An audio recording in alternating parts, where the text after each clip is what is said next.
Meine Damen und Herren, ich heiße Sie recht herzlich willkommen zum Hamburg Journal. Und heute haben wir zwei Gäste, die extra eingeflogen sind aus Israel. Und ja, deswegen begrüßt recht herzlich mit mir Yevgenia Pipitimitrovsky-Diski. Ha!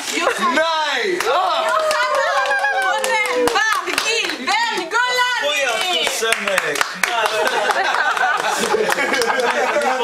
יש לי פה אירוע שחסר לי כמו איזה חור בראש, אתה אפילו לא הכנת את המנגלים. טוב, בסדר, אני צריך לעצור, ביי. Yes, welcome to our show, welcome in beautiful Hamburg. My first question to you is, what is your mission? What is the purpose of your trip to Germany? So, hello and good evening to all the people in Hamburg. So we came from the Israeli embassy here in Germany.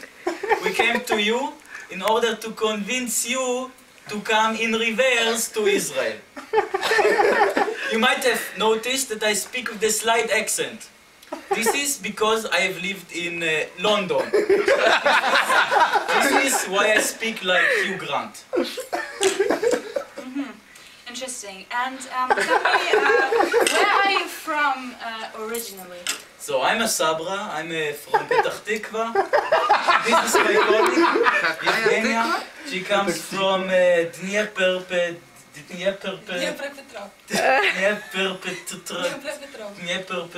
Well, who cares? She comes from Ukraine. I see.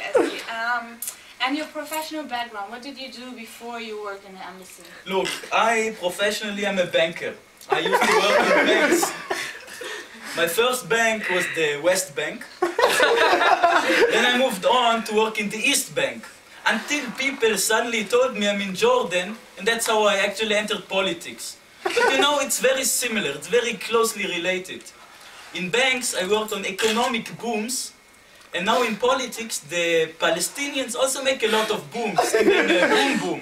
So it's very, very similar. I understand. And Yevgenia, what did you do? You know, actually, I do business. Well, I have a lot of business partners. Colleagues. And colleagues, and I do a lot of business with them. So, and you know, I had a lot of business meetings and dinners. One dinner, next business dinner, next business dinner, and this is how I came to the embassy. Evgenia, באמת, you are not supposed to say this in public. She's a teacher. English okay, as our guests know, Israel is a very small country. Don't say that! Israel is not a small country. Really not. Israel, it's small. It's sorry, small. Tiny country. So tell me why our guests should go to such a small, tiny country as Israel. What do you have to offer? You know, there are some people really who say Israel is a small country. I do not agree. Israel is not a small country. I'll give you an example. Yesterday, I did some jogging.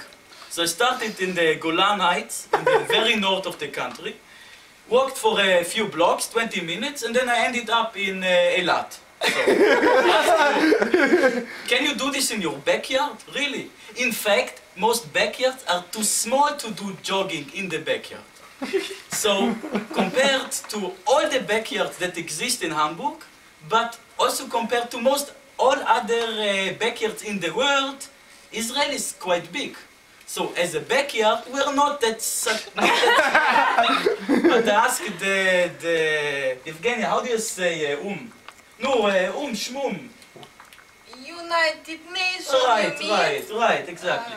Ask the United Nations, the UN. How many countries are member states in your organization that have to fill in 7 million people in a backyard? I mean, aren't we the only one? So it can be a problem because sometimes it can get very, very crowded. If someone decides one day to move a little bit here or a little bit there, can even get dangerous, you know, you're standing here one next to each other. So that's a problem. But in Israel, for every problem, we have a solution. So here comes the Israeli invention called the settlements. The settlements. Who are the settlers? The settlers are young people who wear a knitted kippah, like me, but they wear it with a trick, you know, they wear it with a trick. They wear it on the side, which has many benefits, because from the one side you can see they are Jewish and settlers, from the other side they can be just anyone. They can be French, they can be Arab, they can even be Hugh Grant. But despite this magic cap, which is always falling, so I'm not a settler, despite this magic cap, you might even say magic kippah, the new American president, what's his name, Hussein Obama, doesn't really like the settlers. I don't know why. Yes. I have also an answer for your question. You know, as I told you, I have a lot of business partners. So, as I always tell them, size doesn't matter. Okay. And Evgenia, you're originally from Ukraine. Why did you go to Israel? Why did you end up there?